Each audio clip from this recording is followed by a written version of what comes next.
Welcome to the One Priority Podcast, where our goal is to help start and strengthen churches to serve as vital and vibrant missional communities. The One Priority Podcast is sponsored and supported by the Columbia Metro Baptist Association and the almost 100 family churches that support the ministry of the CMBA. This week, I, Chris Reinolds, and George Bullard, Executive Director of the Columbia Metro Baptist Association, sat down with Jacque Wenger and Nathan McCall to discuss how churches can better communicate biblical truths about financial stewardship in their location. Take some time this morning and consider how God may be leading you to speak with your congregation about these essential matters. We're pleased to have with us today the President and CEO of the Baptist Foundation of South Carolina and the Director of Ministry Advancement. Nathan McCarthy is that president, and Jacque Wenger is that person who does advancement work and does it so well as Nathan does so well as president. He's been there, around 5 years now, Nathan, I believe, and he's doing just a phenomenal job in that role. So welcome to both of you all. Yeah, thank you. How we'd like to start out is this, because this podcast is intended for our pastors and staff persons and congregations to help them do their ministry. And many are probably very unfamiliar, unfortunately, with all the great services that the Baptist Foundation of South Carolina offers. So I'd like Nathan and Jacque to pretend that I'm a pastor. I've come to you and I've heard that there are things that the foundation can help my church do. Maybe I'm a mid-sized congregation. We have some investment money that's built up over a period of time. We've got it in a passbook savings account, so it's making no money. We actually have a cemetery fund, and we're beginning to eat into the principal a little bit because it's making no money. And so we're trying to figure out a better way to do the funding of our cemetery. We also need to step it up in terms of online giving. You know, we've got more and more of our people who want to give online or to text money to us or things like that. And we've used this system, but it doesn't really work well. And it's costing us a little bit too much money. And we hear the foundation's got a deal. So, Nathan, tell us about it. What would you say to me as pastor and that I could take back to my church finance committee? Yeah, I would say, number one, thank you for the job that God's called you to do. We very much here at the foundation feel that we can come alongside and be a helpful consultant, a prayer warrior, a shield to help you as the pastor and to really get a chance to help the congregation. We've got an area and a niche in the foundation that kind of sets us apart from the other Baptist entities that you have access to here in South Carolina. And that is, we've got a strong focus on biblical generosity and what generosity means at multiple levels. So the vision that we have, if you got off the elevator here, you came to visit us at the convention and you got off the elevator and you walk around the corner, the first thing you're going to see in the window is that we want to help God's people fund the Great Commission. And that starts in your church. That doesn't start in our foundation. It doesn't start at the convention. It truly starts in your church as the pastor, because you are the shepherd and God's given you those sheep. And historically, unfortunately, but historically, we've not taught well biblical finance as Southern Baptists. It's been a topic that's a little touchy. And truth be told, for those of us that went through seminary and sat through those classes and survived Hebrew together and Greek and all those things, there was never a stewardship class that we took. There was never any, here's some business ideas. So we have that niche. That's a background and a calling that God's given us as a foundation to come alongside you, the church. We believe what Jesus says, that you are the bride and you're the one he's chasing after. You're the one that's going to be honored. We don't see the foundation mentioned in Revelation anywhere. We don't see that the foundation is going to be lifted up, but we see that the church is the answer. And so we say to you, the pastor, hey, If you have questions about how to invest money with a Christian mindset, with the Southern Baptist point of view, if that is cemetery funds or some sort of reserve fund or a mission fund or a building fund or just any type of monies that you may have sitting, and because each and every one of you churches names them something different. They're unique to you as a church, and you just need somebody to come alongside and say, okay, historically we've just put them in a CD or we've just put them in a savings account, and guess what? We're earning next to nothing. We'll help you formulate a plan that you'll be able to communicate not only to the congregation, but your leadership. You'll be able to talk about with your leadership, and we'll help you teach them. What does it mean? Why is it important? What does God want this money to do and to grow the kingdom? So we certainly can help you formulate a plan when it comes to investments. On the side of just giving, generosity in itself, online giving is a very useful tool that we can help you build a platform. Doesn't matter the size of the church. If you're whatever you want to call yourself, the mega church, the middle church, the small church, we're barely a church, I don't know, we're a tent church, whatever you want to call yourself, whatever side it is, the future is that people need access to give. They want access to give. And if they're a part of your church, they know that being a disciple of Christ, that biblical giving and generosity is a part of the discipleship maturing process. So you want to be able to give that first time giver an easy opportunity, not only if they want to put something in the plate or put it in the mail, but if they are sitting there with a phone in their hand, they're already used to some sort of online payment. They would love to be able to connect with your church and give in that way. And we've opened a lot of accounts. We started that as a really an act of service.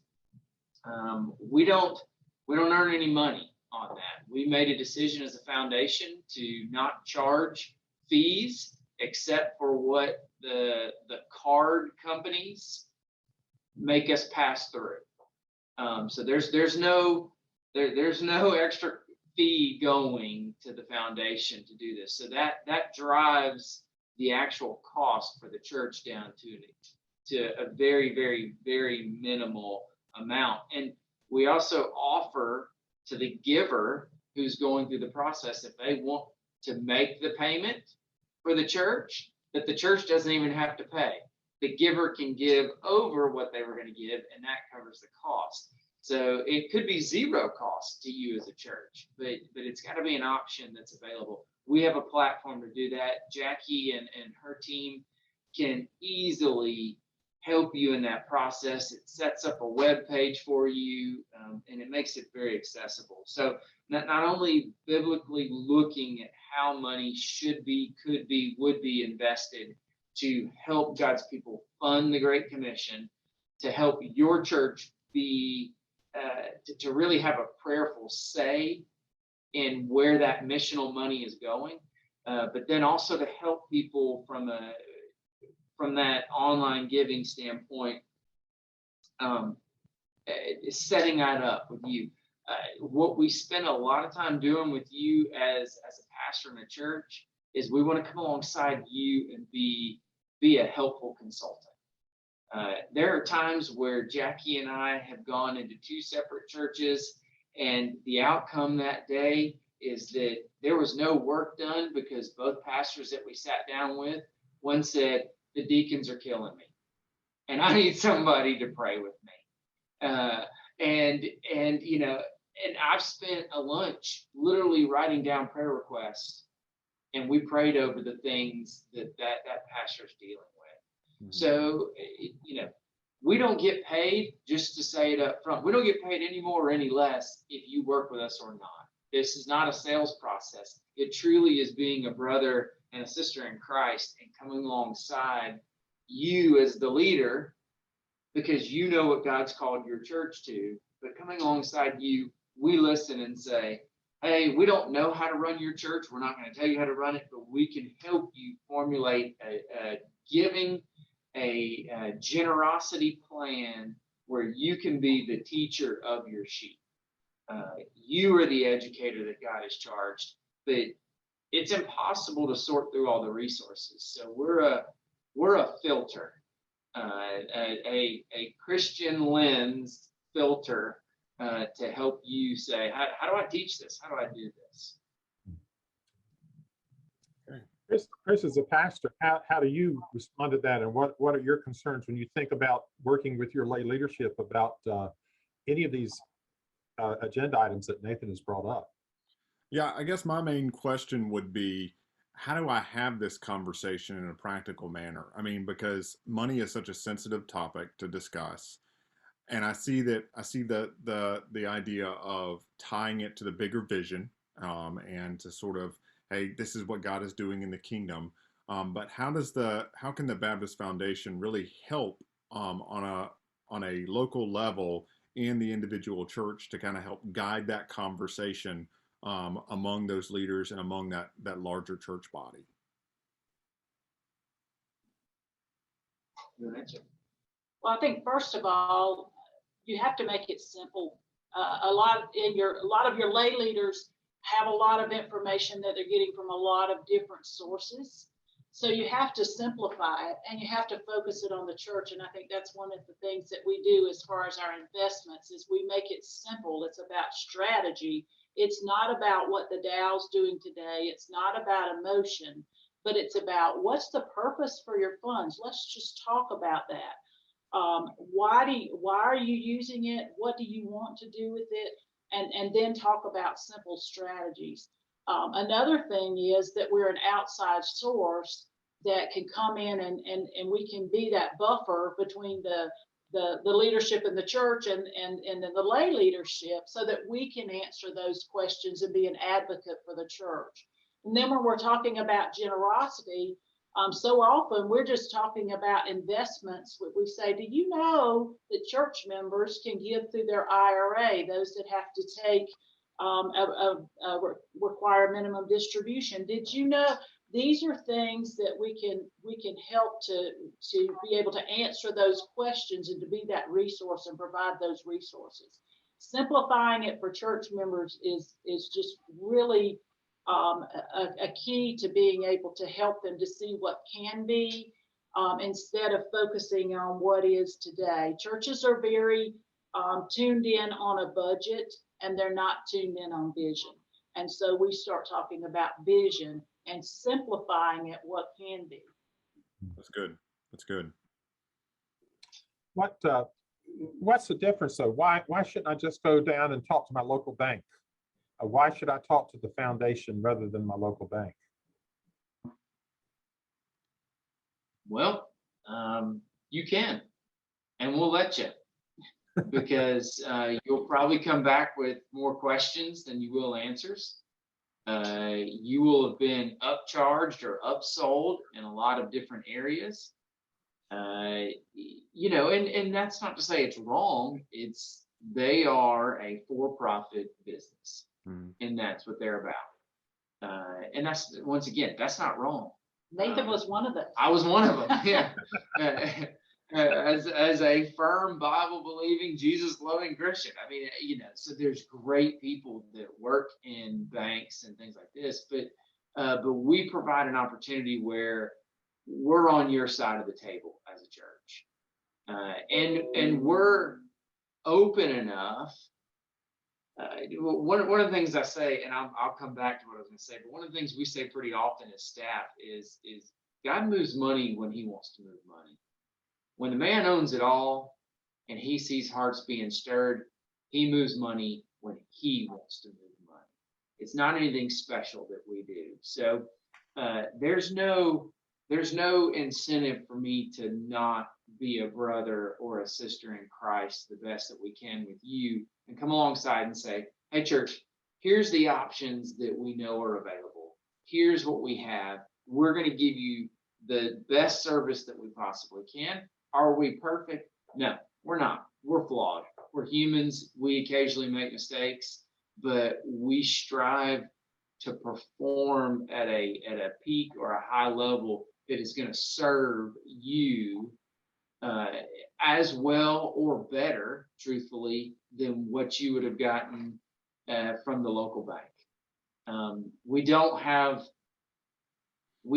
to charge a fee because we do have to pay certain bills and we have to pay certain money managers. So there is a fee associated with things, but our fees are considerably lower than what you'll get if you go to the local bank. So And I just add, yes, please add, Jackie. I've just add to what Nathan said is we don't offer the same things the local bank does, but what we offer, especially with investments, already has the church in mind. Our thinking, and Nathan has done a great job with that strategy, already our funds are structured because we think like the local church. We know that most church committees are a little more conservative. We know we don't use the big words. We, again, think like the local church. And I think that helps a lot. One of the questions I get from time to time is people saying, well, if I'd like to know what they invest in, because I think that this is our people's money, and I want to be sure I'm not risking it in something that's not good for the church or something like that in terms of could we lose the money and other things like that. So I'm a little scared of moving outside just having the CDs and the passbook savings in the bank and that kind of thing. Get me over that hump, if you would. If you're that nervous and that scared, it will take multiple conversations. We run into that often, and it's not wrong. It's just 9 times out of 10, it's really just history. Somebody's not been totally honest with you about how investments work and how they should work, and so there. With that comes a level of fear and protection. And it's not only that it's God's money, because the truth is it's all God's money. And every bit that's on this earth belongs to him. And it flows in so many different categories in so many different ways. But the difference between what we offer is that we will take the time to sit down and show you and tell you the different missional stories that are involved. So our investment funds not only invest in those typical things that you think of, stocks, bonds, sometimes cash or those types of investments, which are typical to investing, but we also do the thing that says, hey, we don't want to be invested in alcohol or tobacco or gambling or pornography or abortion. Mm-hmm. So we filter those things out. But what sets us apart is that we also actively engage in investing in the kingdom. So we have active investments that are doing missional intention. Some of those examples would be we invest in Christian music. We own a portion or a sleeve of songs. So if you listen to Toby Mac today on the radio, or you listen to Lauren Gagel, or you listen to I can go on. There's 1,400 different Christian artists that we own songs. So if you listen to those on the radio, the foundation made an investment return on that. We get paid a royalty for owning those songs. So we're actively engaging in spreading of Christian music. We're actively engaging in businesses that are on the other side of the world that are geared toward teaching gospel. Example would be engineering firms are building a lot of buildings in the Middle East right now, and they are drawing in people from all over the world via contracts to say, hey, if you'll come work for us for 2 years or 3 years, We'll put you up in room and board. We'll feed you, but you're going to work for us. But you'll make this paycheck. So they're pulling in people from Africa. They're pulling people from Australia, from the islands, from all over that are coming for an opportunity to further their life. And these engineering firms are into engineering and building, but they're not necessarily into room and board. So they build hotel-like structures where they put 6 or 7 men in one room, and they get fed a mediocre meal. It's not always terrible. I'm just saying hospitality is not their genre as an engineering company. So there's multiple ministries that have gone over and said to these engineering firms, hey, we'll build housing if you pay us a fee, and we will house these people, we will feed them. Here's the connection though. If they come to us, they're gonna hear an evangelical Christian gospel message twice a week. They're gonna sit through a Bible study. So you have thousands of men that are coming from all over the world that are getting witnessed to, and these secular companies are paying a evangelical ministry to be the hands and the feet and the food maker for these workers, and they're hearing the gospel, and there are record numbers of men who are coming to Christ because they're having visions, things they've never had before that are through these ministries. We invested in that group that built these houses, and of just that single investment, which we have thousands of investments, but of that single one, we made a higher than a 10% return on our money just last year. Mm-hmm. So just because we are investing in the kingdom, I don't want you to assume at all, it's a poor assumption that if you invest for kingdom-minded things, that we're willing to take a poor investment return. That's not what we're geared towards. We understand that your church money needs to grow. It has missional needs. It has intention. But we not only are going to teach you how to teach that to your congregation, we are going to show you, hey, we're not invested in things that we believe against, but we are invested in kingdom-minded things that are paying very good returns that are going to help you. So your whatever you're saving for, whatever your missional money is, when it's invested, it's already actively engaging in kingdom work. It's almost like a double or a tripling of the missional work, because your church is doing missional work. The money that's here, that's invested, is doing missional work. It's going to be fun to see someday when we all get to heaven, how many people got touched by a small church in South Carolina because they decided to invest their missional funds for a short period with us, and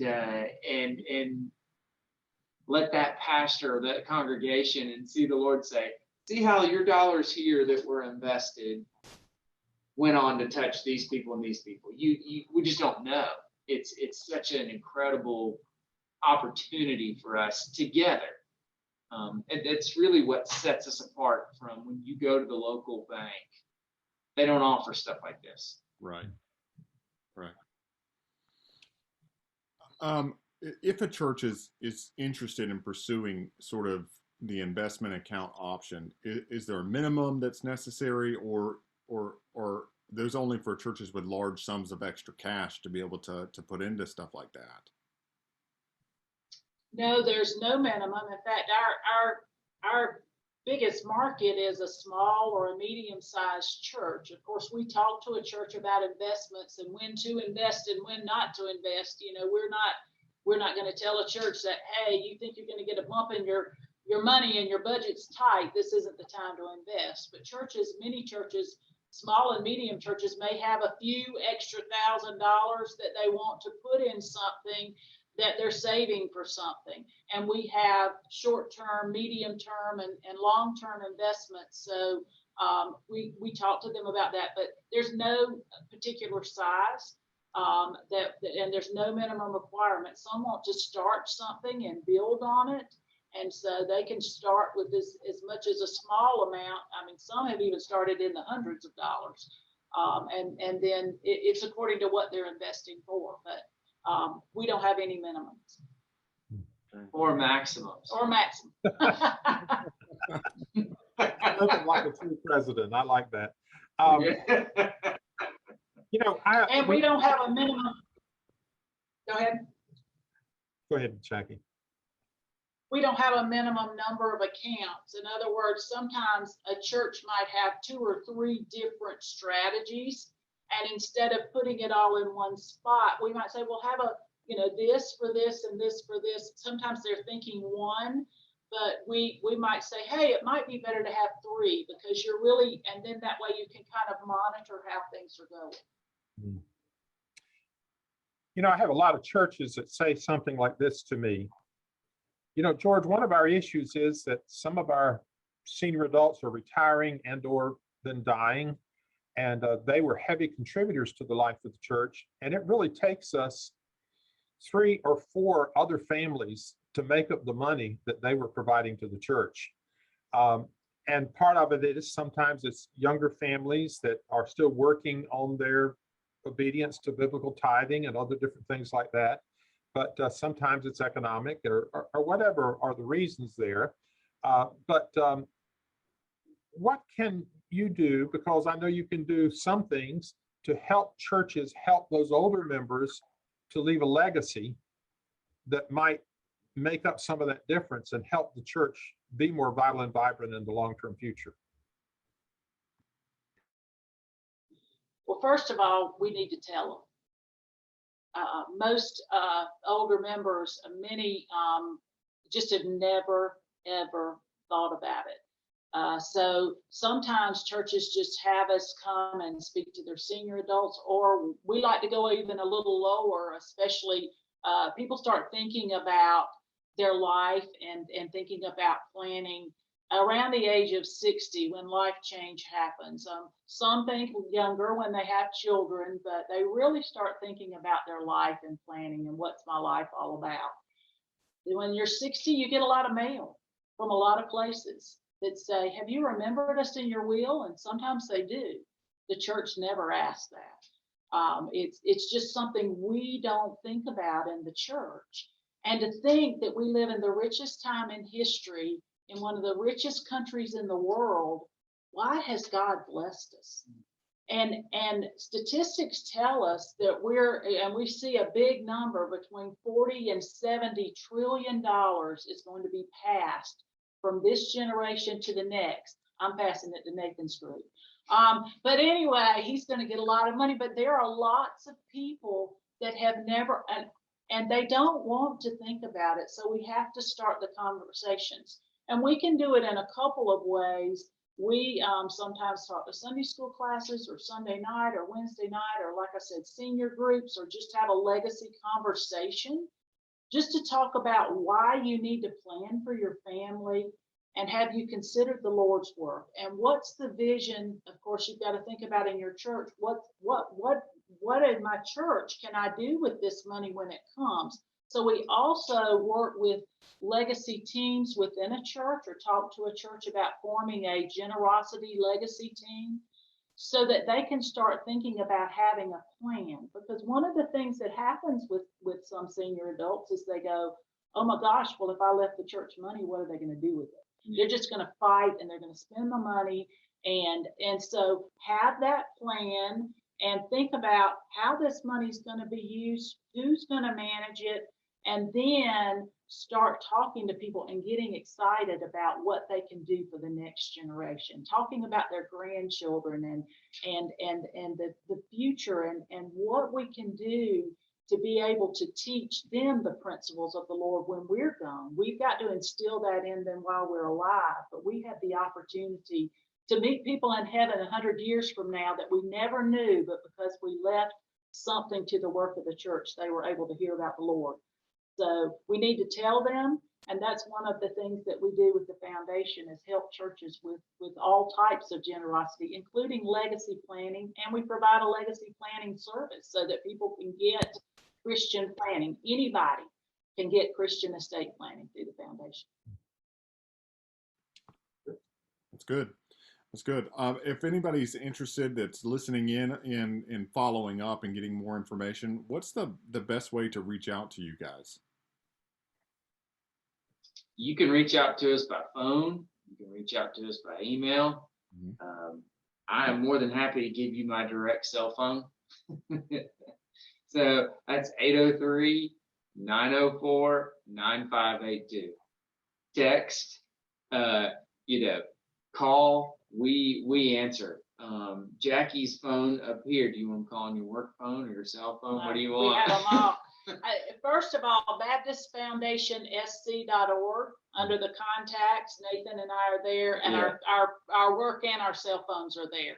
Yeah. It's amazing, we use them all. But BaptistFoundationSC.org has information about all of those things, and has our information as well. Great. Well, Jacque and Nathan, thank you so much for joining with us, and thank you for your faithfulness. Just continue Jesus' work in the Columbia metro area. Thank you very much. Thank y'all. And to all of our listeners, thank you for joining with us. And please be sure to check out the show notes for more detailed information about today's show. Also, if you found this podcast helpful for you and your ministry, share it with others so we can get the word out about what God is doing. Until next time, from all of us, we thank you for listening and urge you to share this podcast with everyone you know. It's the good news about the good news in the Columbia Metro Baptist Association.